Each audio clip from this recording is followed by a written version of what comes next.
आप सभी का मेरे YouTube चैनल पर स्वागत है। मैं हूं राजेश सर। आज क्लास 12th वाले के लिए मैं ऑब्जेक्टिव क्वेश्चन लेके आया हूं, जो 2024 में जो एग्ज़ाम देंगे परीक्षार्थी उनके लिए बहुत ही इम्पोर्टेंट है। अगर आप ये 170 क्वेश्चन को पढ़ लेते हैं तो आपको एग्ज़ाम में कम से कम एक 50 ऑब्जेक्टिव जो है 100% आएंगे ही आएंगे, और यह आपकी सफलता के लिए बहुत ही इम्पोर्टेंट है। तो आइए देखते हैं सबसे पहले पहला क्वेश्चन क्या है। पहला क्वेश्चन है कि भारतीय राष्ट्रीय शेयर बाजार को स्टॉक एक्सचेंज के रूप में मान्यता किस वर्ष में मिली थी। ऑप्शन नंबर ए में है 1992, बी में है 1994, सी में है 1993 और डी में है 1955। तो इसकी मान्यता जो है 1992 में मिला था। इसका राइट जो ऑप्शन होगा वो होगा ए।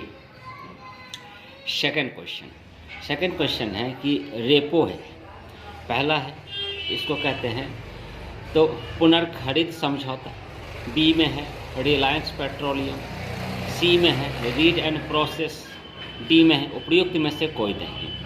इसका जो राइट आंसर है वह है पुनर्खरीद समझौता। क्वेश्चन नंबर 3 में है क्या। क्वेश्चन नंबर 3 कह रहा है कि एनएसई के भावी व्यापार की शुरुआत किस वर्ष में हुई। एनएसई के भावी व्यापार की शुरुआत किस वर्ष में हुई। ऑप्शन है 1999, ऑप्शन है बी में है 2000, सी में ऑप्शन है 2001 और डी में है ऑप्शन 2002। इसका जो राइट आंसर होगा वह है 2000 में इसकी स्थापना किया गया था। क्वेश्चन नंबर 4, सेबी का मुख्य कार्यालय है। तो पहला ऑप्शन में है दिल्ली, बी में है मुंबई, सी में है कोलकाता और डी में है चेन्नई। तो इसका जो है वो राइट आंसर जो है वह है Mumbai.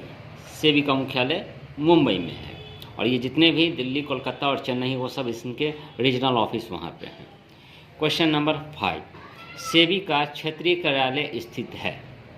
Option A Delhi, B Kolkata, C Chennai और डी इन तीनों जगह। इसका जो राइट आंसर होगा वह डी होगा, यानी दिल्ली, कोलकाता और चेन्नई इन तीनों शहरों में जो है सेबी का जो है वह क्षेत्रीय कार्यालय स्थित है।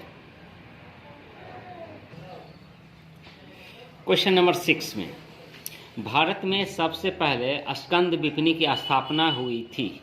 ऑप्शन नंबर ए में 1857 में, बी में है 1877, सी में है 1887 और डी में है 1987।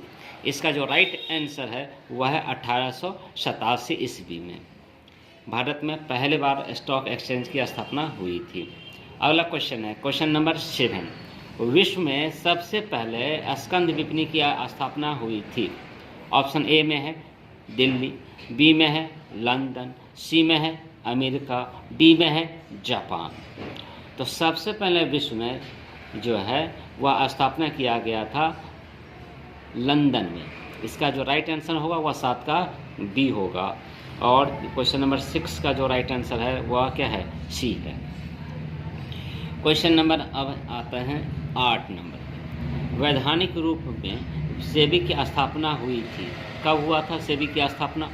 1900, ऑप्शन में है ए में 1988, बी में है 1990, सी में 1992 और डी में है 1994। इसका जो राइट आंसर होगा वह है 1992 इसका राइट आंसर होगा, यानी क्वेश्चन नंबर 8 का सी ऑप्शन जो है वह राइट आंसर होगा। नेक्स्ट क्वेश्चन नंबर 10, भारत में कुल स्टॉक एक्सचेंज की भारत में कुल स्टॉक एक्सचेंज की संख्या है। पहला ऑप्शन में है ए में 20, बी में है 21, सी में है 22, डी में है 23। इसका जो राइट आंसर है वह है सी। भारत में कुल स्टॉक एक्सचेंज की संख्या जो है वह भारत में कुल स्टॉक एक्सचेंजों की जो संख्या है वर्तमान में 2024 के अकॉर्डिंग वह 24, मतलब जो है स्टॉक एक्सचेंज की संख्या टोटल है 24। कुछ पुराने बुक में हो सकता है वह 23 दिया हो, 22 दिया हुआ हो, लेकिन टोटल अब जो है नया डाटा के हिसाब से वह 24 है। क्वेश्चन नंबर 10, अब 10 में क्या है। तो 10 में लिखा है कि स्कंद विपणियों के लिए सेबी की सेवाएं हैं। पहला ऑप्शन में है ए में ऐच्छिक, बी में है आवश्यक, सी में है अनावश्यक और डी में है अनिवार्य। तो सेबी की जो आवश्यकता है वह है अनिवार्य है। बिना सेबी के जो है स्टॉक एक्सचेंज का संचालन हो ही नहीं सकता, यानी रेगुलेटिंग करने का जो काम है वह सेबी का ही है। क्वेश्चन नंबर 11, वित्त का सबसे सस्ता स्रोत है। ऑप्शन नंबर 1 में है समता अंश पूंजी, बी में है पूर्वाधिकार अंश, सी है प्रतिधारित उपार्जन और डी है ऋण पत्र। इसका जो राइट आंसर होगा वह है सी, प्रतिधारित उपार्जन जो है वह वित्त का सबसे सस्ता स्रोत माना जाता है। अब नेक्स्ट क्वेश्चन नंबर 12 यानी 12, इस प्रबंधकीय नियंत्रण किया जाता है। ऑप्शन नंबर 1 निम्न प्रबंधकों के द्वारा, मध्यम स्तरीय प्रबंधकों के द्वारा, उच्च स्तरीय प्रबंधकों द्वारा, सभी स्तरीय प्रबंधकों के द्वारा। इसका जो राइट आंसर है वह है डी, सभी जो भी नियंत्रण का कार्य होगा वह उच्च स्तरीय, मध्य स्तरीय, निम्न स्तरीय सभी प्रबंधकों के द्वारा किया जाता है। क्वेश्चन नंबर 13 क्या है कि नियंत्रण का कर्मचारी करते हैं। पहला ऑप्शन में है विरोध, बी में है समर्थन, सी में है पसंद और डी है इनमें से कोई नहीं। इसका राइट आंसर जो है वह है विरोध। क्वेश्चन नंबर 14,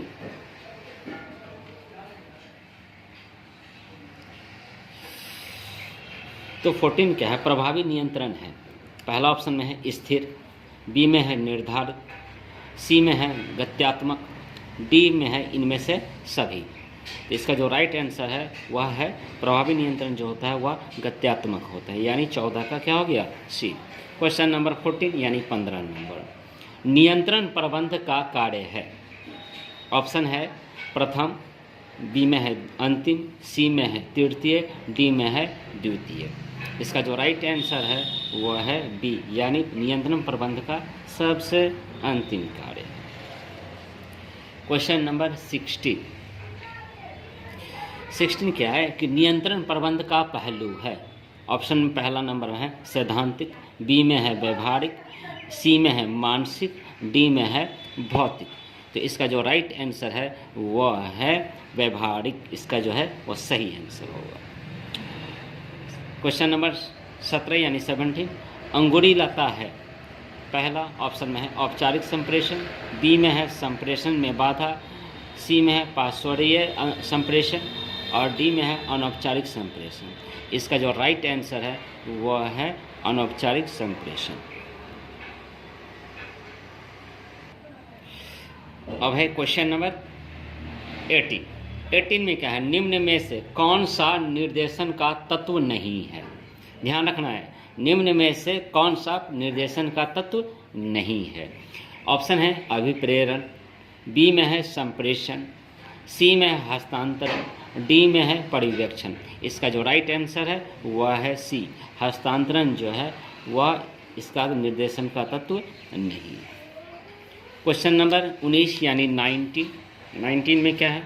19 में है कि प्रभावी संदेश वाहन में भाषा का उपयोग नहीं होना चाहिए। ऑप्शन नंबर 1 में है अस्पष्ट, बी में है प्रभावी, सी में है अस्पष्ट और डी है शालीन। तो इसे दिखने से ही लग जाता है कि 19 का जो आंसर होना चाहिए वो क्या है? सी होना चाहिए, यानी अस्पष्ट जो है वो नहीं होना चाहिए। ये नहीं वाले जो क्वेश्चन है उसको गौर से पढ़िएगा। आज पहले सीरीज का ये लास्ट क्वेश्चन है 20 नंबर क्वेश्चन में है क्या? यानी 20 नंबर संदेश वाहन के प्रकार हैं। ऑप्शन नंबर 1 में क्या है? लिखित, बी में है मौखिक, सी में है औपचारिक, डी में है इनमें से कोई नहीं। इसका जो राइट आंसर है वह है डी, इनमें से सभी होंगे, यानी लिखित भी होगा, मौखिक भी होगा, औपचारिक भी हो सकता है और इनमें से सभी भी हो सकते हैं। ये संदेश वाहन के क्या हैं? प्रकार हैं। तो आप अगर किसी वीडियो को, इस वीडियो को बार बार अगेन एंड अगेन आप देखेंगे तो आपको क्या हो जाएगा, ये याद ही हो जाएगा। अगर हमारा ये वीडियो आपको अच्छा लगा तो अपने दोस्तों को भी शेयर कर दीजिए, ताकि उसको भी ये क्या फ़ायदा हो जाए और हमें भी थोड़ा प्रोत्साहन मिले, और हम बार बार इसी तरह का वीडियो आपके लिए हम बनाकर लेते हैं। Thank you.